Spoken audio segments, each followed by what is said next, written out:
Our Mini Orchid is your favorite Phalaenopsis orchid, but in a fun size offered in white, pink, yellow, and red.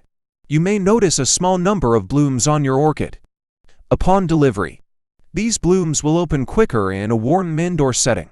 The Phalaenopsis will typically bloom about once a year, for up to 3 months. After a blooming cycle, the flowers will wilt and fall off.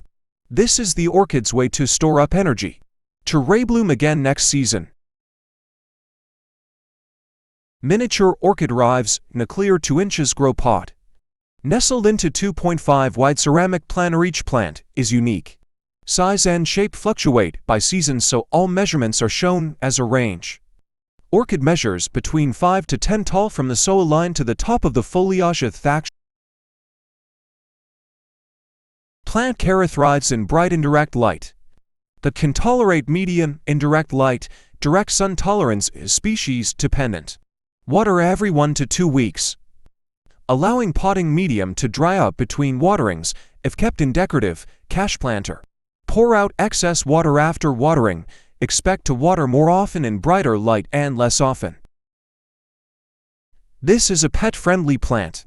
Most orchids are epiphytes fond of tight quarters. Keeping them in their grow pots keeps roots compact and provides drainage and air circulation.